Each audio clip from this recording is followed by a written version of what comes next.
অফিসাররা প্রতিবাদ করছে, হয় তাদেরকে চাকরিচ্যুত হয়েছে, 180 জন চাকরিচ্যুত হচ্ছে, কিন্তু এই একই কারণে তারা বলছে না আমরা এই অন্যায় মানি না। দেন মেজর জাহিদ, তাকে খুন করা হয়েছে, সে অন্যায় মানতে চায় নাই। মেজর সৈয়দ জিয়াউল হক, তাকে জঙ্গি বানাই হত্যার চেষ্টা করা হয়েছে, পরবর্তী জঙ্গি ট্যাগ লাগে, এখন সেও প্রতিবাদ করছে। এটা না যে আমরা প্রতিবাদ করি নাই। কারা প্রতিবাদ করিনি? যারা মাখনটা খাইছে, যারা মনে করছে এই মাখন খাওয়া তাদের হক, তারা মাখন খাবে, আর সেনাবাহিনীর বাকি অংশ তারা কলঙ্ক ভোগ করবে তাদের এই মাখন খাওয়ার জন্য। জেনারেল রেজানুর, জেনারেল এমন অনেকে আছেন যারা তাদের হক মনে করছেন, সেগুলা তারা প্রতিবাদ করে নাই। বাট আপনি যান, এই যে দেখেন 3 তারিখ থেকে বা তার আগে থেকে জেনারেল ওয়াকারকে একটা পজিশনে নিয়ে আসা যে আমরা আর গুলি চালাবো না, আমরা জনতার পক্ষে, সেটা কারা করছে ভাই? বাইরে থেকে কেউ বলে নেই, আমেরিকা বলে নেই ওরকম, সেটা আমাদের সেনাবাহিনীর এই অফিসার, যাদেরকে আমরা অনেকে একদম জেনারেলাইজ করে গালি দেওয়ার চেষ্টা করছে, টিএসসির সামনে ইউনিফর্ম পরাই খুনিদের, খুনিরা খুনি, তাদেরকে ল্যাংটা করে আপনি সেখানে তাদের প্ল্যাকার্ড দাঁড় করান, তাদেরকে ইউনিফর্ম পরাচ্ছেন কেন? এই সেইটার প্রতিবাদ কিন্তু তাদের ব্যাপারে প্রতিবাদ এই আজকের অফিসাররা করছেন, যারা আছেন সেনাবাহিনী, বিভিন্ন বাহিনী। সেই কারণে জেনারেল ওয়াকার বাধ্য হয়েছেন তার অবস্থানটাকে ক্লিয়ার করে দেওয়ার জন্য, খুনি হাসিনার সামনে না আমি আর পারবো না, এবং হাসিনা পালাতে বাধ্য হয়েছে। এখন কোন প্রক্রিয়া সেখানে জেনারেল ওয়াকারের কতটুকু ভুল আছে সেটা আমি আগে বলছি, এবং আমি সেখানে বলবো অবশ্যই জেনারেল ওয়াকার, আমি বলবোই। আপনার প্রথম দিন থেকে আপনাকে একটা লাইনে আসবার দরকার ছিল, সত্যের পক্ষে, সরকারের পক্ষে, বিপ্লবের পক্ষে ক্লিয়ারলি বলে দিতেন। আপনি যদি সেটা মনের ভিতরে ভিতরে সেই পক্ষে থাকেন, বাট আপনার কিছু কাজ, যে কাজে আমরা মনে করতে পারি যে না আপনি কেন হাসিনাকে সেফ এক্সিট দিচ্ছেন, কেন আণবিক পুনর্বাসনের কথা বলছেন, তখন কিন্তু আমাদের সেইটুকু সন্দেহ আপনার কারণেই সেগুলো দূর হয় না, সেনাবাহিনী দুর্বল হয়ে যায়। প্লিজ, সেনাবাহিনী আমাদের দরকার আছে, ডিজিএফ এর দরকার আছে, এনএসএ দরকার আছে। সেই জায়গাতে আমাদেরকে ভুল সিদ্ধান্ত নিয়ে, ভুল কমিউনিকেশন করে আমাদেরকে ধ্বংস করবেন না। That's my point. আর এখানে কি আপনি সেনা আইনি বিচার হতে হবে এরকম কোনো বাধ্যবাধকতা কি আপনি? এটা আমরা ক্লিয়ার করেছি আপনার সাথে দুইটা। দেখেন কনক ভাই, এই জিনিসটা নিয়ে আলহামদুলিল্লাহ আপনি কিন্তু গত 1 মাস নিয়ে অনেক প্রোগ্রাম করে, যারা তখন অন্য অনেক জিনিস নিয়ে ব্যস্ত ছিল, রং তামাশা নিয়ে, আপনি অনেক রিস্ক নিয়ে, অনেক গালি খেয়ে প্রোগ্রাম করেছি।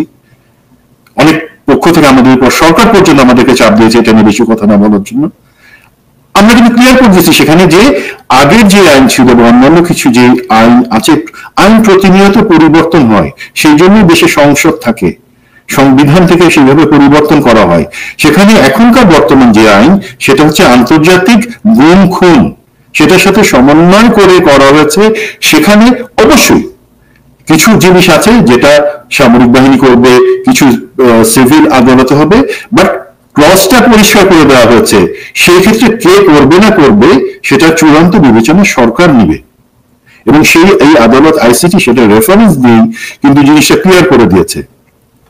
সার্ভিং অফিসারদের ক্ষেত্রে আমি এমনও শুনছি যাদের বিরুদ্ধে যারা অভিযুক্ত, ওয়ারেন্টেড, তাদের একটা অংশ যেহেতু সার্ভিং, সেখানে আর্মির একটা প্রাথমিক তদন্ত করবে কিনা সেই জায়গাটাও কিন্তু আলোচনা করছে সরকার। আলোচনা কোনো অসুবিধা নাই, বাট দিন শেষে সরকার যদি মনে করে কিন্তু এই জায়গায় সরকারকে স্টিক করতে হবে।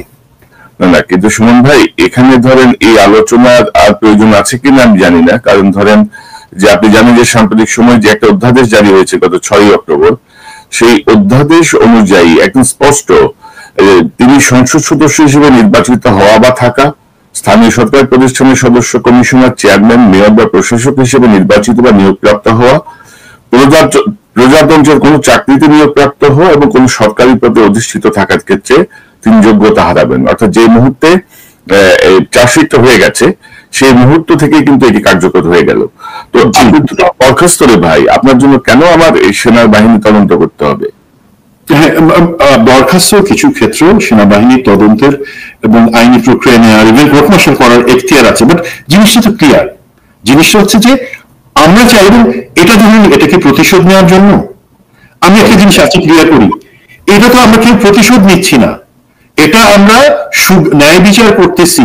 যারা এই ভুক্তভোগী, যারা গুমের শিকার, খুনের শিকার, সেটার ন্যায় বিচার আমরা করতেছি। এখানে বলি যখন আমাকে জেলখানে নিয়ে যাওয়া হয় হাত করা পড়াই, প্রিজন ভ্যানে, তখন কি আমি বা আমার সাথের মতো লোকজন, সুবাইলরা, হেলালরা, তারা শপথ নিছিল আমি যখন আসি, আমি যদি কোনদিন সুযোগ থাকে আমি এই শোধ দিব না ভাই। আমরা মনে মনে কি বলছি জানেন? এবং আমাদেরকে যাদেরকে এই ধরনের কষ্টের মধ্যে নিয়ে যাওয়া হচ্ছিল, আমি জানি চাকরিরত অন্য অফিসার যাদের কিছুই হয়তো করার ছিল না, করলে হয়তো তাদেরকে কু করতে হতো, বাট এখনকার আইন অনুযায়ী কু করলে পরে তো আবার কোর্ট মার্শাল, মৃত্যুদণ্ড। তারা মনে মনে ধিক্কার জানিয়েছে, তারা মনে মনে বলছে যে এই জিনিসটা খারাপ।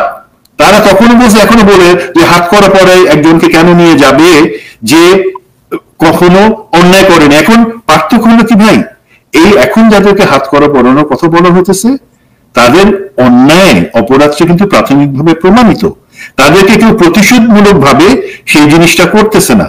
আমরা প্রতিশোধ নিই না। আমার জীবনে যদি কোনো কষ্ট থাকে, কেউ অন্যায় করে থাকি, আমি আল্লাহর কাছে বলি আল্লাহ আমাকে তৌফিক দাও, আমি যাতে এমন জায়গায় যেতে পারি এই ধরনের অন্যায় যাতে আর কেউ কারো উপর করতে না পারে সেটা আমি দেখবো। প্রতিশোধের কথা বলি না ভাই কখন আমরা। তো এই জায়গা থেকে ক্লিয়ার হতে হবে যে না, এখানে যেভাবে বিচার হওয়ার পরিকল্পনা করা হচ্ছে সেটাই হবে। সেক্ষেত্রে আমি জানি, আশা করি সেনাবাহিনী, সেনা কর্তৃপক্ষ সবাই সর্বত সহযোগিতা করবে। কোনোভাবে আইনি সহায়তা বা এই ধরনের কথাবার্তা ভুলে যাতে দ্বিতীয়বার উচ্চারিত না হয়, প্লিজ। তবে তবে সমস্যা হচ্ছে কি, ধরেন আমাদের তার আগে একটা কথা ক্লিয়ার করি যে দর্শক, ডক্টর ইউনূস সরকারের অনেক কার্যক্রমে আমরা ক্ষুব্ধ বা হতাশ। ডক্টর ইউনূসের ব্যাপারে আমরা খুব তীব্র সমালোচনা করি, আমি তো করি, কিন্তু তাই বলে ধরেন ইউনূসকে উৎখাতে হাসিনার কে মদদ দেয়া বা এই জাতীয় কোন কার্যক্রম কিন্তু আমরা সমর্থন করবো না। এখন ভাই এখানে একটা জিনিস আমি অ্যালাউ, এটা কি প্রফেসর ইউনূস নিজে থেকে নিজের একটা সুযোগ করে দিচ্ছে না হাসিনাকে বা অন্য কাউকে? দেখেন, উনি হচ্ছে প্রতিরক্ষা উপদেষ্টা, ওনার আছে একজন নিরাপত্তা উপদেষ্টা, উনি একই সাথে প্রফেসর ইউনূস প্রধান উপদেষ্টার সাথে প্রতিরক্ষা উপদেষ্টা, ওনার নিরাপত্তা উপদেষ্টা আছে, দেন আমাদের পররাষ্ট্রমন্ত্রী তৌহিদ সাহেব আছেন। আপনি একটা জিনিস আমাকে বলেন, ডিজিএফআই এবং এনএসআই, তাদের ডিজিরা যদি, আমি মনে করি তারা সব থেকে ভালো লোক, তারপরও তারা যদি চেষ্টা করে আজকে, তারা কতটুকু হাসিনার প্রভাবমুক্ত হয়ে বা এই সমস্ত উস্কানি অথবা ষড়যন্ত্র প্রভাবমুক্ত হতে পারবে, যেখানে 90% এনএসআই এর অফিসার কিন্তু হাসিনার বসানো। এনএসআই ম্যাক্সিমাম অফিসার কিন্তু বাইরে থেকে আসে, তারা আর ফৌজ না, 90% হাসিনার বসানো অফিসার। তারা কি করতেছে? আপনি তাদেরকে এখন রেখে দিচ্ছেন, আপনি সরকার সাহস করে, নিরাপত্তা উপদেষ্টা সাহস করে তাদেরকে বিদায় করবেন না? আমার এনএসআই 1 মাস এনএসআই যদি বন্ধ থাকে অসুবিধা নাই, যখন সত্যিকারের ভাবে কাজ শুরু করবে তখন দরকার আছে। ডিজিএফআই এর অর্ধেকের বেশি অফিসার তারা হাসিনার বসানো। ইভেন সেখানে আপনি জানেন কতজন রিটায়ারমেন্ট করবার পরও তাদেরকে সেখানে হাসিনা 2021 সাল থেকে রেখে দিচ্ছে। তাদের লয়্যালটি কোথায়? তারা তো চাকরি শেষ হয়ে যাওয়ার পরও কন্ট্রাক্ট ভিত্তিতে ডিজিএফআই তে আছে। এখন ডিজিএফআই ডিজি যদি ভালো কাজের চেষ্টা করেন, এই লোকগুলো তো সেটা হতে দিবে না, বিকজ তাদের লয়্যালটি হচ্ছে হাসিনার প্রতি। তাহলে কি হবে? যে আমাদের ইম্পর্টেন্ট অর্গানাইজেশন ডিজিএফআই, এনএসআই, তাদেরকে সঠিকভাবে কাজ করে দেশের অখণ্ডতা রাখবার জন্য ইন্টেলিজেন্স বা ইনফরমেশনটা প্রধান উপদেষ্টা এবং নিরাপত্তা উপদেষ্টার কাছে পাঠানো দরকার, আপনি পাঠাচ্ছেন না। আবার আমি বলি ভাই, জানেন কিনা আমাদের দেশে 55 জন অনারারি কনসাল আছে, মানে যারা বিভিন্ন দেশ, ইংল্যান্ড, ইউকে, ভিয়েতনাম, চায়না, তাদের কনসাল হিসেবে, এটা সরকারি বা এটা অ্যাম্বাসেডর না, বা তারা সেই ধরনের কনসাল জেনারেল হিসেবে কাজ সেই দেশের হয়ে আমাদের দেশের লোক করতে পারে। তারা কি করতেছে জানেন? তারা সবাই 2021 এবং তার আগে নিয়োগপ্রাপ্ত। এই বদমাশের হাড্ডিগুলা তারা বিভিন্ন এম্বাসিতে যেই সমস্ত গেট টুগেদার হয় সেখানে যায়, সবাই দল বেঁধে যায়। তারা বিকজ তাদের ডিপ্লোম্যাটিক অ্যাক্সেস আছে, তারা সেখানে গিয়ে একটা মন্ত্র দেয়, আগেই ভালো ছিলাম, বুবুর সময় ভালো ছিলাম, আগেই ভালো ছিলাম, ওই যে ডিপ্লোম্যাটিক কমিউনিটি তাদের মধ্যে। তো হাসিনার যেই গতকাল যে বমিটা করছে, ও সেই বমিত বায়নাও তারা সমস্ত অ্যাম্বাসেডর এবং কূটনৈতিক মহলে তাদের ভাষায় পৌঁছায় দিছে যে না, সেনাবাহিনীর মধ্যে এখন অসন্তোষ। তুই অসন্তোষে কি বুঝিস হাসিনা? সেনাবাহিনী তোর কথায় নাচবে? তুই গুম খুন করে সে তাদের দমায় রাখছিলি, এখন সেনাবাহিনী। আমি সুমন ভাই, আমি দায় কিন্তু ডক্টর ইউনূসকে দিব। আপনি যদি দেখেন যে আমি সেটা বলছি, ডক্টর ইউনূস বঞ্চিত অফিসারদের ব্যাপারে এখন পর্যন্ত একটা সিদ্ধান্ত নিতে পারে নাই। ডক্টর ইউনূস জেনারেল হাফিজকে দিয়ে একটা আলাদা একটা কমিটি করে দিয়েছে, সেখানেও ওয়াকার কোনো সহযোগিতা করছে না। ওয়াকার একটা দ্বৈত শাসন চালানোর চেষ্টা করছে, এটা তো স্পষ্ট আমাদের কাছে এখন। জি, আমি যে জিনিসটা বললাম যে কথা যে ডিজিএফ এনএসআই তে একদম পুরা চিরুনি দিয়ে তাদের পরিষ্কার করে দেওয়া, সেই সমস্ত আওয়ামী লীগের লোকজন, এই সমস্ত অনারারি কনসাল তাদেরকে ঘাড় ধরে এনে তাদের অনারারি কনসালশিপ ক্যান্সেল করে দেওয়া, এবং এই যেগুলোতে সরকার নিরাপত্তা বলছে আপনাদের দায়িত্ব, আমরা কিছু অ্যাকশন প্ল্যান পাঠাচ্ছিলাম, পরেও দেখেন না মনে হয়, করবার সময় হয় না আপনারা ব্যস্ত বিদেশ সফর নিয়ে। আরেকটা জিনিস যেটা বললেন, এটা কর্নেল হকের একটা ভাষা আছে যে উনি নতুন চালু করছেন, রাওয়ার যে চেয়ারম্যান, উনি বলছেন কি যে ডক্টর ইউনূস আটকায় রাখছেন এই বঞ্চিত অফিসারদের জন্য। ফ্যাক্ট আপনি যেটা বললেন সেটা, তারা কি তাদের যে সার্ভিং 3 জন জেনারেল মেম্বার হিসেবে জয়েন করার কথা, জেনারেল হাফিজের সাথে এখন পর্যন্ত 1.5 মাসের গুলো জয়েন করছেন? করেন নাই, সেই মিটিং এ জয়েন করেন না তারা। যে ডকুমেন্টস গুলো পাঠায় যেটাতে জেনারেল হাফিজের কমিটি সিগনেচার করে দিয়ে সেগুলো অ্যাপ্রুভ করবে, সেগুলো তো সেনা কর্তৃপক্ষ পাঠায় না। এই যে জেনারেল হাকিম সুন্দর করে তেজস্বী বক্তৃতা দিলেন সুন্দর বাংলা ভুল ইংরেজিতে, তিনি সেগুলো পাঠাচ্ছেন না। তাহলে আপনারা কেন ডাবল স্ট্যান্ডার্ড কথা বলেন, মুনাফিকি করেন কেন? কর্নেল হক প্লিজ এই সমস্ত মিথ্যা গুজব ছড়াবেন না হাসিনার মতন। ওকে, তারপরে ধরেন যে এরকম একটা ক্রুশিয়াল মোমেন্টে আপনি জানেন যে ভারতের ইন্টেলিজেন্সের একটা টিম বাংলাদেশে সফরে এসেছে। তো খলিল সাহেবের অবস্থা কি? খলিল সাহেব কি বুঝে কিছু এগুলা কে অ্যালাউ করতেছে এই মুহূর্তে? কেন ইন্ডিয়ান ইন্টেলিজেন্সের টিম আছে?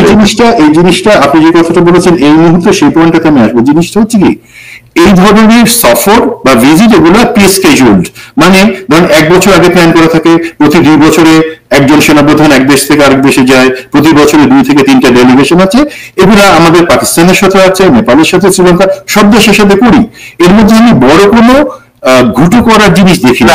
যদি আমি ইন্টেলিজেন্ট হই, উনি এই পয়েন্টটাতে আসি, যদি আমার মাথায় এইটা ক্লিয়ারেন্স কে দেয় নিরাপদ প্রতিরক্ষা মন্ত্রণালয় দেয় এবং নিরাপত্তা উপদেষ্টার সম্মতি নিয়ে, আপনাদের কি এতটুকু বুদ্ধি নাই যে আপনি এই সময়টা একটা সেন্সিটিভ সময়, এই সফরটাকে 1 মাস পিছিয়ে দেওয়া যেত বা সেটাকে বাতিল করে এটা থেকে রাগ করতো, সবাই বুঝতো, ডিপ্লোম্যাটিক্যালি সবাই বুঝতো হ্যাঁ এখন সেন্সিটিভ সময় দরকার নেই। তেমনি ভাবে এই যে আমি 46 ব্রিগেড কমান্ডার যে আছে তাকে একটু বলি, কতটুকু মাথায় বুদ্ধি থাকলে বা বুদ্ধির অভাব থাকলে আপনার এই যে একটা ক্রাইসিস হয়ে গেল, এপিসি মুভ করলো, যেটা নিয়ে পিনাকি এসবি রিপোর্ট আসলো, পিনাকি বা একটা জনগণকে সচেতন করার জন্য বললেন, আমি তো ওনার দোষ দেখি না। সমস্যাটা কোথায় হয়েছে, যে আপনি যদি এই এপিসি গুলা, এটা রুটিন একটা মুভ ছিল ডিপ্লোম্যাটিক জোনের প্রোটেকশনের জন্য। আরে ভাই, তার আগের দিন আগের রাতে এত বড় ঘটনা হয়ে গেছে, সেনা সদরে প্রেস ব্রিফিং হয়েছে, যারা গুম খুনের দায়ে অভিযুক্ত তাদেরকে ওয়ারেন্ট ইস্যু হয়েছে, সেই সেন্সিটিভ সময়ে এই এপিসি গুলো মুভ, রুটিন মুভ, স্বাভাবিক প্রতি মাসে হয়, সেটা না করে 5 দিন পিছিয়ে দিলে কি অসুবিধা হতো? মাথায় কি বুদ্ধি নেই? হাঁটুতেই সব রয়ে গেছে এখনো, তাহলে জেনারেল হয়ে আছেন কেন? না, এখানে আমি যদি একটু যোগ করি যে দর্শক, সেনাবাহিনীর যে কোনো মুভমেন্ট সিভিল অ্যাডমিনিস্ট্রেশন জানতে হয়। যেমন ধরেন রাতের বেলায় যদি 2টা ট্যাঙ্ক যদি জাহাঙ্গীর গেট দিয়ে বের হয়ে যদি বঙ্গভবনের সামনে যায়, বা ডিপ্লোম্যাটিক জন্য যদি ডিপ্লয় করা হয় বা রিপ্লেসমেন্ট করা হয় বা এপিসি রিপ্লেসমেন্ট হয়, এটা সিভিল অ্যাডমিনিস্ট্রেশনকে জানতে হয়। লোকাল থানাকে এটা আগে থেকে ইনফর্ম থাকতে হয় যে রাত এতটা থেকে এতটার মধ্যে সেনাবাহিনীর এই সরঞ্জামগুলো বা এই যুদ্ধাস্ত্রগুলো মুভ করবে। তো এক্ষেত্রে যেটা হয়েছিল যে গভীর রাতে প্রায় 1:30টার দিকে যখন 4টা এপিসি বা 8-10টা 12টা আর্মির পিক আপ, আর্মি সৈনিক সহ যখন মুভ করে, তখন এসবি এটা নোটিস করে আনইউজুয়াল মুভমেন্ট হিসেবে, যে মুভমেন্টটা আমরা জানি না, তার মানে কি কিছু হতে যাচ্ছে কিনা। সেই জায়গা থেকে এই খবরটা আসে, পিনাকিদার কাছে আসে, আমার কাছেও আসে। তো পিনাকিদার সাথে সাথে এই বিষয়টা আর একটু ডিটেল চেক না করে বলে ফেলেছেন, কিন্তু এটা হচ্ছে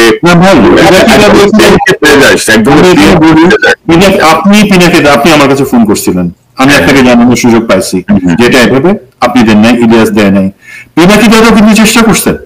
এখন পিনাকি দাদার ফোন যদি না ধরে আর্মিতে, সেনাবাহিনীতে যারা রেসপন্সিবল যে জিনিসটা বলার জন্য, এখন জিনিসটা টাইম সেন্সিটিভ, উনি হয়তো মনে করছেন যদি অপেক্ষা দেখি না কি করে করে যদি শেষমেশ কিছু একটা ঘটে যায়, উনি সতর্ক করার চেষ্টা করছেন।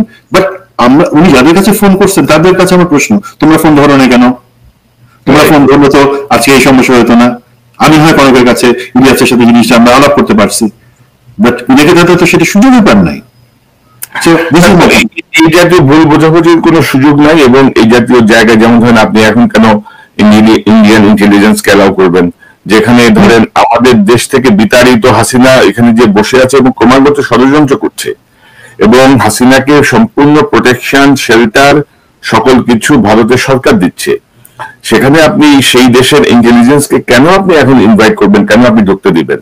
আমরা জানি যে গোপন যোগাযোগ আছে, গোপন আতাত আছে, গোপনে কথাবার্তা হচ্ছে, তাদেরকে আপনি প্রকাশ্যে ফিজিক্যালি কেন অ্যালাউ করবেন?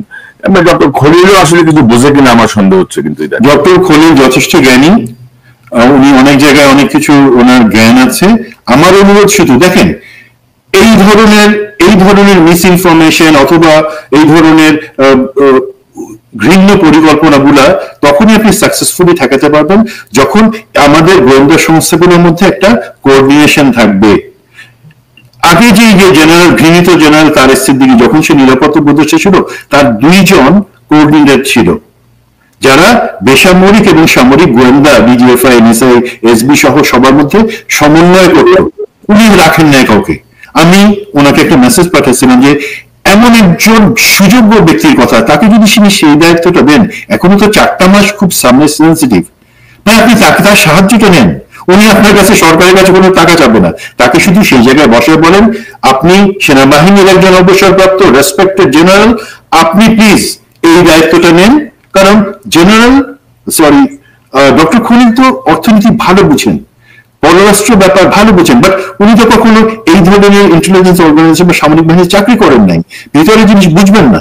ওনাকে হেল্প করতে যাচ্ছি, please listen to us doctor Khalil. আমার ক্রমাগত এদের উপর থেকে আস্থা উঠে যাচ্ছে, যা দেখছি আর কি। মানে এগুলো হচ্ছে, মানে আপনারা তো জ্ঞানী হতে পারেন, এগুলো হচ্ছে সিভিক সেন্স, সাধারণ কমন সেন্স। আমি কমন সেন্স অ্যাপ্লাই করতেছি না। আর আমি যদি এত ভয় পাই, আমি কি কারণে দায়িত্ব নিতে যাব?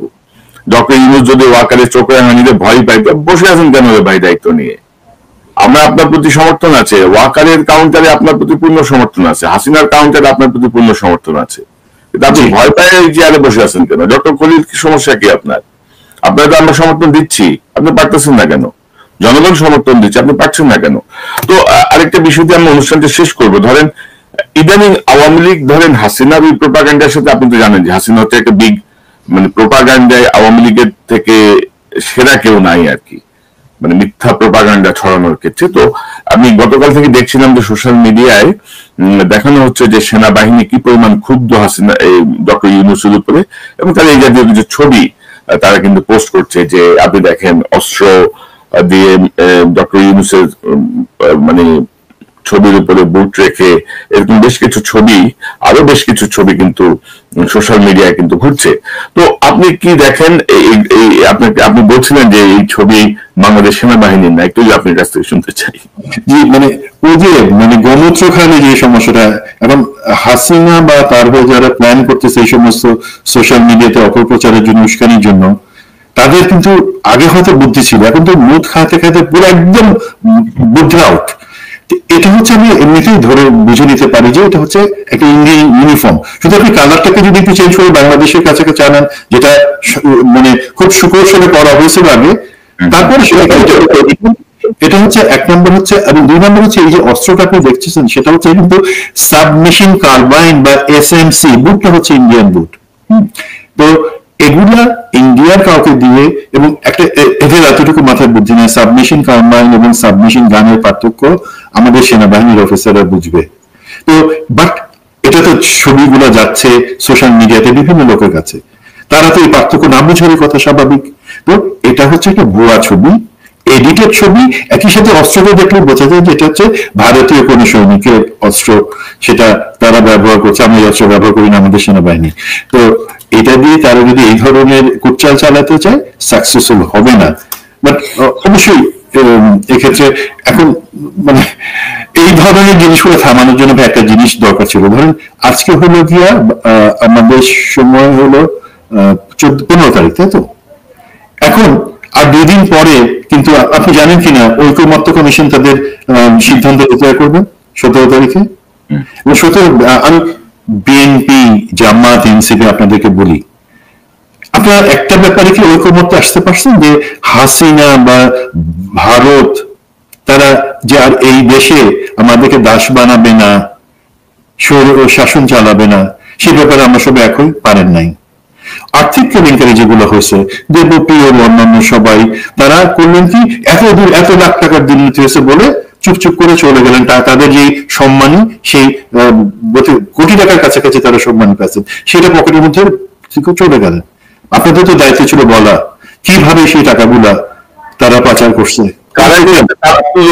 কারা করছে, কোন প্রতিষ্ঠান করছে, কার মাধ্যমে। সেই টিস্যু বিটনে না গিয়ে আপনি চেরি অন দ্য টপ না গিয়ে আপনি কেকের উপর একটু ক্রিম লাগাই দিলেন, প্রফেসর ইউনুস খুশি, সেই ক্রিম খাচ্ছেন। তার নিচে কেকে যে কিছু সাবস্টেন্স থাকতে হবে, এখন তো দেবপ্রিয়কে ধরে এনে বলা উচিত যে তুই কিসের জন্য সেই সময়গুলো নষ্ট করছিস, কিসের জন্য একটা জিনিস বানাই দিয়ে। তারপর এখন এই জায়গাগুলোতে কি রাজনৈতিক দলগুলো ঐক্যমত আসতে পারছেন? আপনারা পারবেন, আমি জানি পারবেন না, বিকজ আপনারা এখন অন্ধ হয়ে আছেন যে ওইখানে যারা আছে, বিশেষ করে মুনির, আমি বারবার বলি, মুখ একদম ফ্যানা উঠে গেছে। মুনির হায়দার কি জানি, সেটা তো কি ধরনের চিজ, সে যে কার হয়ে কাজ করে, ভারতের হয়ে কাজ করে। এবং রাজনৈতিক ঐক্যমতে আমরা যদি এখানে না আসতে পারি, সেই ওষুধগুলো খাওয়াইছে আপনাদেরকে যাতে আপনারা ঐক্যমতে আসতে না পারেন। ঐক্যমতে আসতে পারলে তো ভারতের সমস্যা, হাসিনার সমস্যা।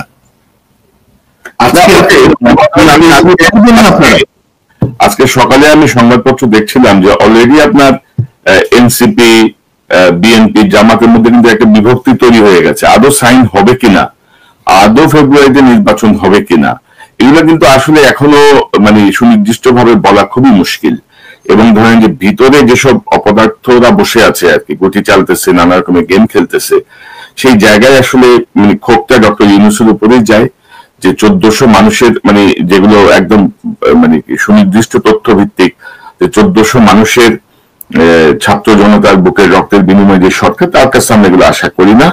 তো আমি জানি না আসলে কি হবে। ডক্টর ইউনূস যদি স্ট্রিক্টলি ধরতে পারেন, ওনার সাথে লোকজন যদি আরেকটু স্ট্রিক্ট হতে পারেন, হয়তো কিছু হবে, না হলে আমরা জনগণই ঠিক করবে ভবিষ্যৎ তারা কিভাবে কি করবে। আমার মনে হয় যে আমি অনুষ্ঠান শেষ করি, আমরা প্রায় 52 মিনিট কথা বলছি সুমন ভাই। আমরা বিস্তারিত আরো যদি কোনো তথ্য আসে আমরা আবারও কথা বলবো, আবারও আলোচনায় আসবো। তবে মুদ্রা কথা হচ্ছে যে হাসিনা সেনাবাহিনীকে উস্কাতে যাচ্ছে। আমার মনে হয় না যে এই উস্কানিতে খুব বেশি কাজ হবে। আমার শেষ কথাটা যেটা হতে পারে সেটা হচ্ছে যে দেখেন, এখন আমি বিশ্বাস করি আমাদের সেনাবাহিনীর যে সদস্য, তারা ন্যায়ের জন্য, প্রফেশনের জন্য, দেশের জন্য এবং বিশেষ করে সম্মানের জন্য চাকরি করে। টাকা কিন্তু খুব বেশি পাইতো না, এখন হয়তো কিছু হাসিনা ওইভাবে লোভ দেখাচ্ছে। বাট আমি একটা ব্যক্তিগত জিনিস বলি, আমি যখন আমার স্ত্রী নিম্নিকে প্রপোজ করে দিয়ে দেন, একদম প্রাইভেট কথা ভাই, তখন তাকে আমি বলছিলাম যে দেখো আমি 3000 টাকা বেতন পাই মাসে, আমার গাড়ি নাই, বাড়ি নাই, কিচ্ছু নাই, বাট তোমাকে কিছুই দিতে পারবো না, বাট তুমি যদি আমাকে বিয়ে করো সম্মান পাবা। যেটা হচ্ছে আমি যখন সন্ধ্যার পরে তুমি আমি রাস্তা ধরে হাঁটবো, সেখানে যে অফিসার, সৈনিক, যারা আমার সাথে যাদের দেখা হবে, সবাই কিন্তু ওই চোখে আমাদের দিকে তাকাবে যে এই অফিসার সে অন্যায় করে না, সে প্রফেশনের সাথে বেইমানি করে না। এই সম্মান যে কত বড়, যে স্যালুটটা সে আমাকে দিবে সেটা সম্মানের সাথে দিবে, মনে মনে গালি দিয়ে দিবে না, এইটুকু পাবা। এবং আলহামদুলিল্লাহ আমি মনে করি আমি যতটুকু সেটার জন্য চাকরি করছি। এখন যারা চাকরি করছেন প্লিজ আপনারা বুঝেন, আপনাদেরকে আমি অনুরোধ করব, যারা ফালতু সমগ্র সেনাবাহিনীকে অপমান করার চেষ্টা করছেন, স্টপ দিস। আর বাকি যারা আছে লজিক্যালি কথা বলেন, বিচারটা নিশ্চিত করবো আমরা ইনশাল্লাহ। আরো যে দু একজন আছে তাদেরটাও নিশ্চিত করবো, সেনাবাহিনীও সহযোগিতা করবো ইনশাল্লাহ, সেই বিশ্বাস আমার আছে। আসসালামু আলাইকুম।